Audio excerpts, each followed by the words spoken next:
Mainit ang debate ngayon sa sinusulong na anti-teenage pregnancy bill ni Senador Risa Hontiveros. Ang sabi kasi ng ilang senador, magbibigay daan daw ang panukala sa pagtuturo ng sexual pleasure sa mga menor de edad.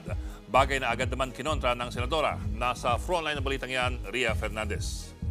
Nakakabudol yung title ng bill, Preventing Teenage Pregnancy.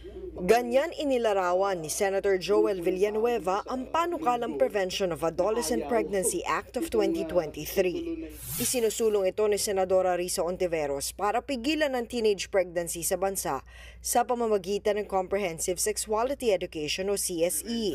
Bagay na kinwestiyon ni Villanueva. Pag binasa mo yung buong bill, di ba? And sabi nga nila, the devil is in the detail. Ito ay radical, ito ay inappropriate at damaging to children, yung mga provision. Kabilang sa mga tinututulan ni Villanueva ang Section 6 ng bill kaugnay sa pagde-develop ng appropriate CSE sa lahat ng education level pati sa kindergarten, grade 1 at grade 2. International standard. Ano ba yung sinasabi ng international standards? Puntahan natin yung WHO. WHO, 0 to 4-year-olds are to be taught early childhood masturbation.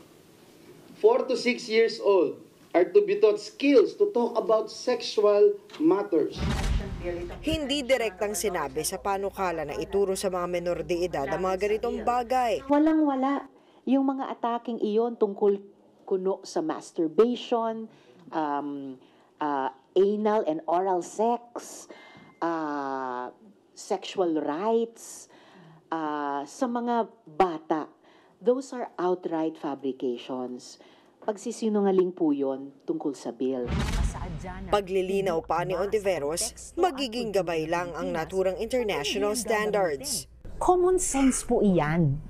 DepEd pa rin, kasamang ibang relevant agencies at dapat may consultation with various stakeholders ang mag-i-implement ng CSE.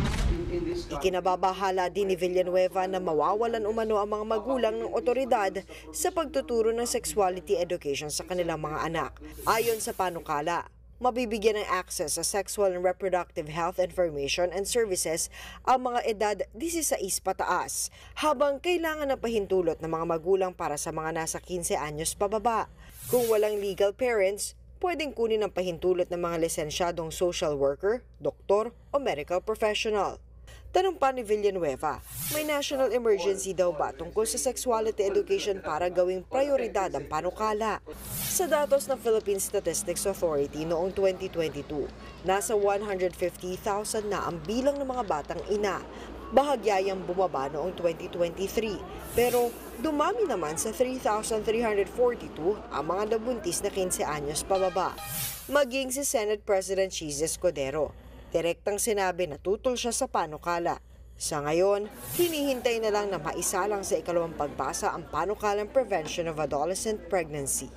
Nagbabalita mula sa Frontline, Ria Fernandez, News 5. Mga kapatid, Ed Lingaw po, maging maalam at may pakialam sa mga napapanahong balita sa ating bansa.